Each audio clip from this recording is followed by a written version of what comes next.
Salut, c'est Mega Driver 16. Je vous retrouve pour une vidéo toujours sur le jeu Tour de France 2014. Une vidéo un petit peu spéciale puisque pour vous présenter les 12 légendes disponibles dans le mode Pro Team de ce jeu quand on débloque le niveau de réputation 6, comme je viens de faire ici. On va commencer donc par une présentation des légendes au niveau de la montagne, des grimpeurs, des leaders en fait. Et on peut voir tout de suite Ed Max qui en fait est Eddy Merckx. Eddy Merckx qui vaut donc 122 millions. Eddy Merckx qui est sans conteste, le plus fort de ce jeu. Puisque comme on voit au niveau de ses stats, il a du vert partout. 80 en plat, 77 en sprint, 80 en accélération, 84 en ballon, 84 en montagne, 84 en descente, 83 en contre-la-montre, 80 en prologue, 84 en endurance, 84 en résistance, 85 en récupération et 81 sur les pavés. Sprinter argent et tout le reste, chrono, montagne et puncher, c'est or. Donc effectivement, Eddy Merckx le plus fort sur ce jeu. On a ensuite à 129 millions, donc un petit peu plus cher, Miguel Indurain, qui s'appelle ici Mikel Indurain. Donc en fait, c'est Miguel Indurain, l'Espagnol, 5 fois vainqueur du Tour, qui lui est très bon aussi, avec 183 en montagne, 82 en ballon, et surtout c'est le plus fort en contre-la-montre, 85, il n'y a pas plus haut. Nous avons ensuite Bernie Hinault, qui en fait, on l'aura compris, c'est le grand coureur français des années 80, Bernard Hinault, 5 fois vainqueur du Tour aussi, c'est le club des 5, là, puisqu'Eddy Merckx aussi. Donc Bernard Hinault, ça doit être le deuxième meilleur coureur sur ce Tour, puisque on voit qu'il a du vert partout aussi. Un cran en dessous d'Eddy Merckx en termes de montagne, puisqu'il n'a que, entre guillemets, 83, alors qu'Eddy Merckx a 84. Mais autrement, c'est du vert partout. Il est même un peu plus fort en sprint qu'Eddy Merckx, puisqu'il est à 78. Bref, vraiment là on a le trio de tête, les trois plus forts, de ces 12 coureurs de légende. On a toujours au rang de la montagne, des grimpeurs, donc le meilleur grimpeur de ce jeu, tout court, c'est Marco Pantani, qu'ils appellent Mirko Pantaloni. Donc Marco Pantani, le pirate, le grimpeur italien qui lui a la plus haute note en montagne de tout le jeu avec 85, il n'y a pas plus haut. 85 également en accélération. Effectivement, par contre, on voit qu'en contre-la-montre, c'est beaucoup plus faible avec un 59. Mais en tout cas, en termes de grimpeur, il n'y a pas mieux.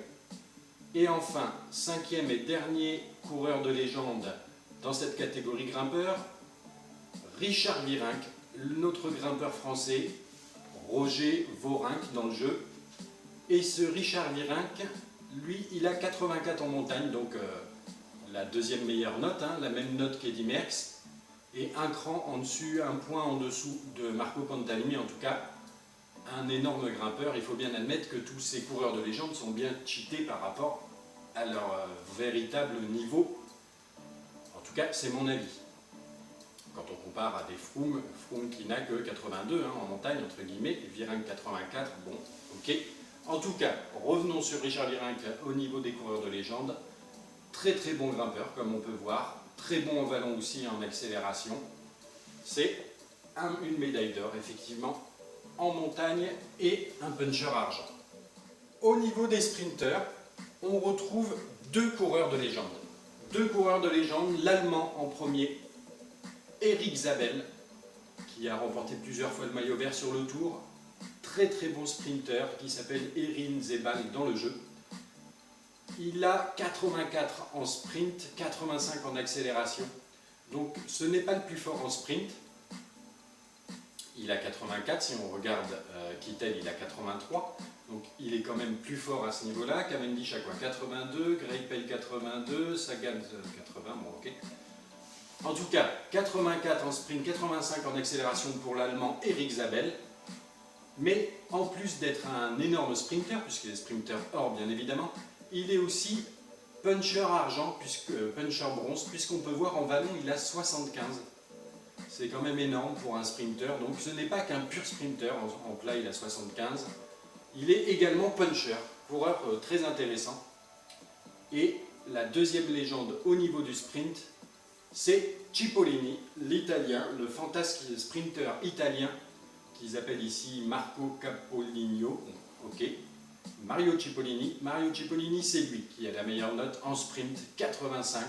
C'est le plus fort. Un point de plus que Zabel, 83 en accélération. Par contre, un peu moins en vallon, donc effectivement, lui, c'est le sprint pur. Sprint massif pur, c'est le meilleur sprinter du jeu. Et donc, bien évidemment, médaille d'or dans cette catégorie. Au niveau des punchers, nous retrouvons 3 coureurs de légende. Le premier d'entre eux étant ici Polo Bottoni, qui en fait c'est B. Bettini, le puncher italien, vainqueur de San Remo, de Megapharma Quick-Step et de Liège-Bastogne-Liège, je pense aussi en tout cas. Un très très bon puncher du début des années 2000, il me semble. Et lui, ses statistiques, donc puncher or bien évidemment, c'est 82 en accélération, 85 en ballon, je pense qu'il n'y a pas mieux en ballon. Une belle endurance, une belle résistance aussi. Nous avons ensuite le coureur belge, ici qui s'appelle Fred Van Doebrik. En fait, c'est Van den Broek. Et ce Van den Broek, il est médaille d'or en punch et il a quand même une médaille de bronze en montagne. Intéressant, il peut être intéressant aussi ce coureur. Avec 78 en plat, 82 accélération, 84 ballons et en pavé 76. Donc ça peut être aussi intéressant sur l'étape des pavés. Très très bon coureur, donc le deuxième coureur de légende dans la catégorie puncher. Et on arrive ensuite à notre Laurent Jalabert national, en tout cas pour les Français, qui s'appelle ici Louis Jules Aubert, pourquoi pas, qui lui a des stats aussi très intéressantes. Un puncher or, montagne argent, chrono or. Et effectivement, il n'y a que du vert et du blanc. Accélération 78, vallon 84, montagne 77, très bon descendeur aussi à 83. Ils lui ont mis un 79 en chrono. Je n'avais pas forcément le souvenir qu'il était si fort que ça en chrono, mais pourquoi pas. Prologue très bon aussi, endurance, résistance, récupération. Donc, coureur très intéressant, Laurent Jalabert, le troisième coureur de légende dans la catégorie puncher. Et enfin, dans la catégorie polyvalent, nous retrouvons les 2 derniers coureurs de légende présents dans le jeu, sur les 12 donc, que je suis en train de vous présenter. En premier, Johan Museeuw. Ici, Jan Museeuw, pourquoi pas. Donc lui, le meilleur en pavé, tout court. Il n'y a pas de contestation possible, hein. De toute façon c'est conforme à la réalité, avec les Paris-Roubaix dans son escarcelle. En tout cas, un coureur de légende des classiques, en particulier des pavés. 84 en plat, 85 en pavé, c'est la meilleure note. 76 en descente, oui bon après, c'est surtout son 85 en pavé qui est monstrueux. Donc c'est le premier coureur de légende dans la catégorie polyvalent. Et le 12e et dernier coureur de légende de ce jeu, toujours dans la catégorie polyvalent, on retrouve l'anglais spécialiste du contre-la-montre, Boardman, qu'ils ont appelé ici Chris Boardman, en fait c'est Boardman donc. Boardman qui est en 77 en plat et 83 en contre-la-montre. Alors c'est pas la meilleure note en contre-la-montre, mais c'est quand même une des toutes meilleures et il est bien évidemment chrono médaille d'or. Voilà pour la présentation de ces coureurs de légende. Et donc maintenant que je me suis évertué à les débloquer, je vais sûrement en sélectionner quelques-uns. Je ne sais pas encore qui, hein, sûrement Eddy Merckx quand même, le top du top, avec un petit Virenque et un petit Jalabert pour l'aider même s'il n'en a pas besoin. Et puis en sprinter, les deux m'intéressent, hein, mais j'aurai peut-être pas l'argent pour tout le monde, donc je ferai ça dans une prochaine vidéo. Je vais commencer un tour complet, hein. Il n'y a pas de raison de faire un tour rapide pour le coup une fois qu'on a cet effectif. Et avec mes 628 millions d'euros, je vais essayer de me faire une belle équipe de légende pour un tour complet, mais ça ce sera dans une prochaine vidéo. Il faut encore que j'effectue mon choix. A plus tard. Dehors en punch, et il a quand même une médaille de bronze en montagne, intéressant, il peut être intéressant aussi ce coureur, avec 78 en plat, 82 accélération, 84 ballons et en pavé 76, donc ça peut être aussi intéressant sur l'étape des pavés. Très très bon coureur, donc le deuxième coureur de légende dans la catégorie puncher. Et on arrive ensuite à notre Laurent Jalabert national, en tout cas pour les Français, qui s'appelle ici Louis Jules Aubert, pourquoi pas, qui lui a des stats aussi très intéressantes. Un puncher or, montagne argent, chrono or. Et effectivement, il n'y a que du vert et du blanc. Accélération 78, vallon 84, montagne 77, très bon descendeur aussi à 83. Ils lui ont mis un 79 en chrono. Je n'avais pas forcément le souvenir qu'il était si fort que ça en chrono, mais pourquoi pas. Prologue très bon aussi, endurance, résistance, récupération. Donc, coureur très intéressant, Laurent Jalabert, le troisième coureur de légende dans la catégorie puncher. Et enfin, dans la catégorie polyvalent, nous retrouvons les deux derniers coureurs de légende présents dans le jeu, sur les 12 donc, que je suis en train de vous présenter. En premier, Yoann Mousseou. Ici, Jeanne Masséou, pourquoi pas. Donc lui, le meilleur en pavé, tout court. Il n'y a pas de contestation possible, hein. De toute façon c'est conforme à la réalité avec les Paris-Roubaix.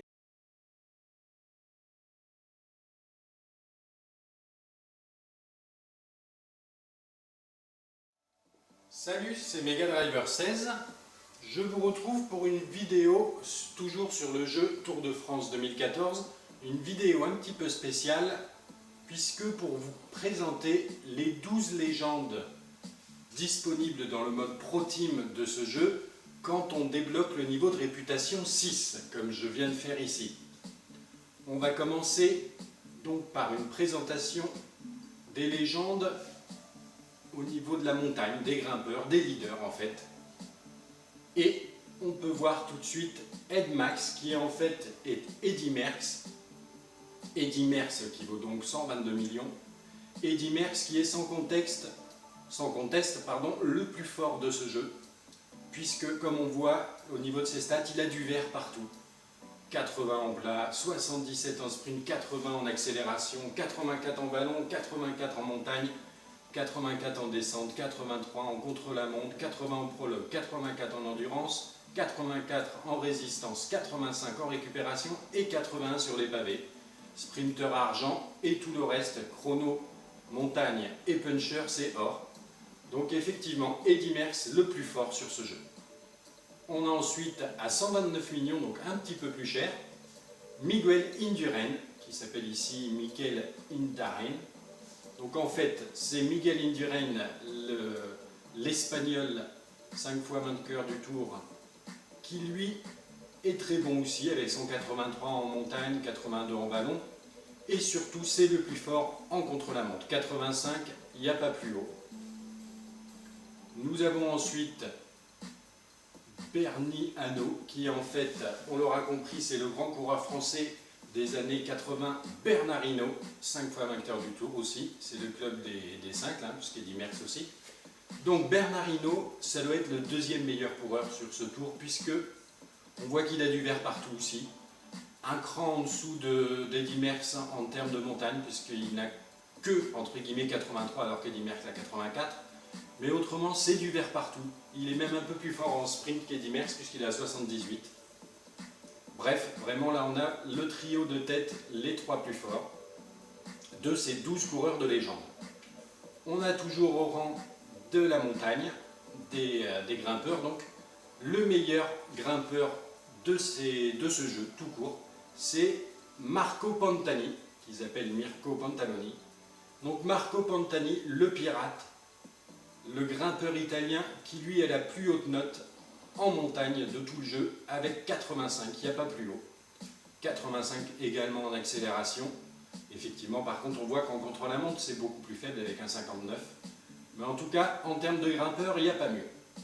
Et enfin, cinquième et dernier coureur de légende dans cette catégorie grimpeur, Richard Virenque, notre grimpeur français, Roger Virenque dans le jeu. Et ce Richard Virenque, lui, il a 84 en montagne, donc la deuxième meilleure note, hein, la même note qu'Eddy Merckx, et un cran en dessus, un point en dessous de Marco Pantani en tout cas. un énorme grimpeur. Il faut bien admettre que tous ces coureurs de légende sont bien cheatés par rapport à leur véritable niveau. En tout cas, c'est mon avis. Quand on compare à des Froome qui n'a que 82 en montagne, entre guillemets, et Virenque 84, bon, ok. En tout cas, revenons sur Richard Virenque au niveau des coureurs de légende. Très très bon grimpeur, comme on peut voir. Très bon en vallon aussi, en accélération. C'est une médaille d'or, effectivement, en montagne et un puncher argent. Au niveau des sprinteurs, on retrouve deux coureurs de légende. Deux coureurs de légende, l'Allemand en premier, Erik Zabel, qui a remporté plusieurs fois le maillot vert sur le Tour. Très très bon sprinter qui s'appelle Erin Zebal dans le jeu. Il a 84 en sprint, 85 en accélération. Donc ce n'est pas le plus fort en sprint. Il a 84, si on regarde Kittel, il a 83. Donc il est quand même plus fort à ce niveau-là. Cavendish a quoi? 82, Greipel 82, Sagan 80, bon ok. En tout cas, 84 en sprint, 85 en accélération pour l'Allemand Erik Zabel. Mais en plus d'être un énorme sprinter, puisqu'il est sprinter or bien évidemment, il est aussi puncher argent, puncher bronze, puisqu'on peut voir en vallon il a 75. C'est quand même énorme pour un sprinter, donc ce n'est pas qu'un pur sprinter, en plat il a 75. Il est également puncher, coureur très intéressant. Et la deuxième légende au niveau du sprint, c'est Cipollini, l'italien, le fantasque sprinter italien, qu'ils appellent ici Marco Capoligno, ok. Mario Cipollini. Mario Cipollini, c'est lui qui a la meilleure note en sprint, 85, c'est le plus fort. Un point de plus que Zabel, 83 en accélération. Par contre, un peu moins en vallon, donc effectivement, lui, c'est le sprint pur. Sprint massif pur, c'est le meilleur sprinter du jeu. Et donc, bien évidemment, médaille d'or dans cette catégorie. Au niveau des punchers, nous retrouvons trois coureurs de légende. Le premier d'entre eux étant ici Polo Bottoni, qui en fait c'est Bettini, le puncher italien, vainqueur de San Remo, de Megapharm Quick Step et de Liège-Bastogne-Liège, je pense aussi, en tout cas. Un très très bon puncher du début des années 2000, il me semble. Et lui, ses statistiques, donc puncher or bien évidemment, c'est 82 en accélération, 85 en ballon, je pense qu'il n'y a pas mieux en ballon. Une belle endurance, une belle résistance aussi.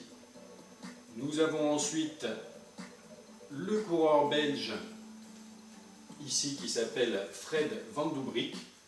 En fait, c'est Van den Broek. Et ce Van den Broek, il est médaillé